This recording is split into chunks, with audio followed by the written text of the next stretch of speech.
them giant mutated killer ants.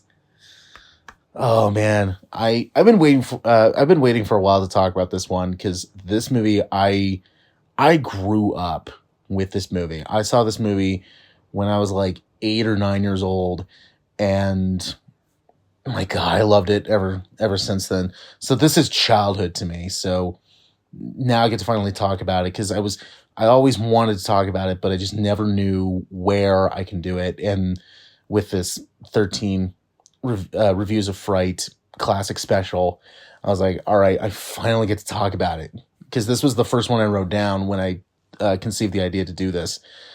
So I get to finally talk about them. So them, if you don't know the story, it is giant ants. Period. Because during the 50s, they had already they were starting to like come out with like a lot of these different like giant monster films like Attack of the 50-Foot Woman, like all these different like monster movies and like very B movies that were coming out. And they said, all right, it's time to do giant ants. And something that the movie does pretty well at the start is you just hear the sounds of the ants and you don't see them.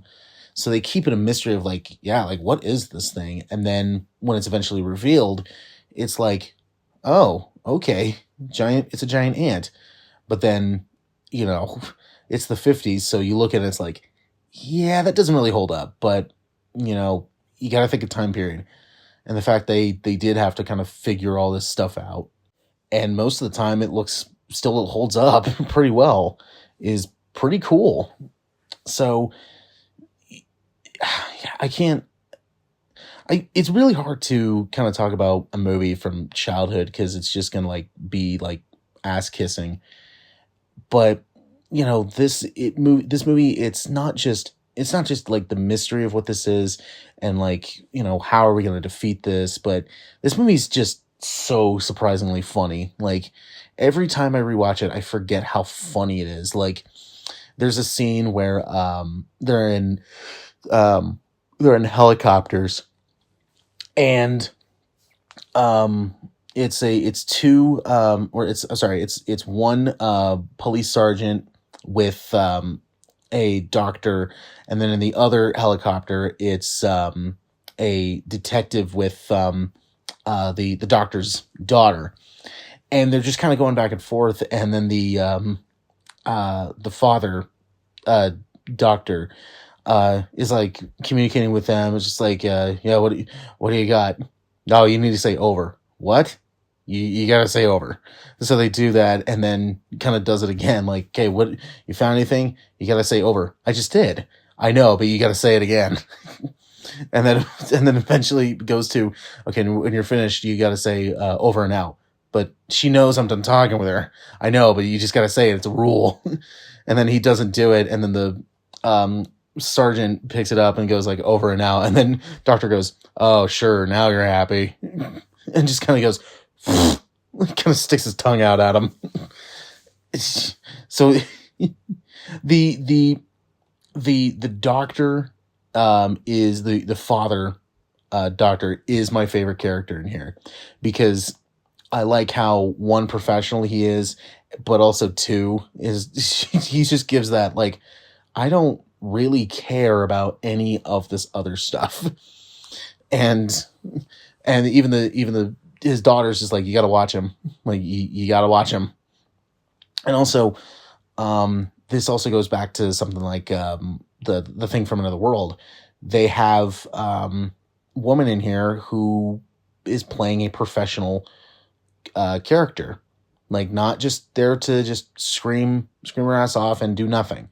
Like she actually serves a point, and her character is a professional woman, and that's really cool to see. Especially in the 50s. So, character wise, this does. You like these people, you care about these people, and actually, speaking of characters, there is a kind of you don't really notice him until you like really look at him, and a cameo by Leonard Nimoy, and he play it's in a like a kind of like a police office, and he just gets a piece of paper and hands it to someone, and kind of gives like a 1 or 2 sentence dialogue, and you can kind of see in his face, and it's a young Leonard Nimoy, like 10 years before Star Trek. And it's one of those like, oh my god, that's just nuts. And so, from the character wise, this is really top notch with characters. And even when I was a kid, I don't really remember being scared at all. Mainly because I knew, like, I took one look at the giant ants and was like, yeah, that's giant ants. But it's like, yeah, okay. But something they do in here that I think is quite inventive is that the giant ants, they didn't say like, oh, it came from outer space. It was like, no, it was actually a atomic, when they were testing the atomic bombs in New Mexico, or the other radiation stuff. It caused these just common, hill ants to just mutate. And it was like, okay, that's kind of cool. You're blending, science and, the consequences of certain things. And it's really cool. So if you don't want to see something like oh, it's just another alien film, I want to see something like a monster, like a giant monster movie, almost like a kaiju type movie, this is a good one to go with. And I would dare say this is actually probably one of my favorite movies, because the amount of times I saw this growing up and was like, this is really, really interesting. It's very funny. And how they film a lot of the giant ants. Sometimes the way they do it in like some of the shadows where you can kind of see them, it's like that's still cool and effective. So very well done. And so this is just a really just well made movie that I saw so much when I was growing up. And man, this was the first movie I pinned down when it came to doing this classic special this year, because I was like, I've been itching to talk about this, and now I finally got the perfect avenue to do it. And so, yes, this is ass kissing, but this gets amazing. I mean, it gets amazing just of how well done it is, and just, how smart it is, and how it doesn't try to be similar to all these other B movies from the 50s. And even for a B movie, they put like a little extra stuff in there, like making it like, oh no, they didn't just, just mutate this way due to like DNA or just anything like that. It was due to early atomic testing.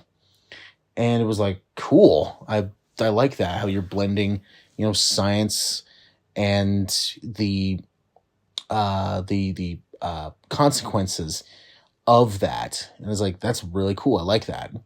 So yeah, Them gets it amazing. And I would dare say it is one of my favorite movies of all time.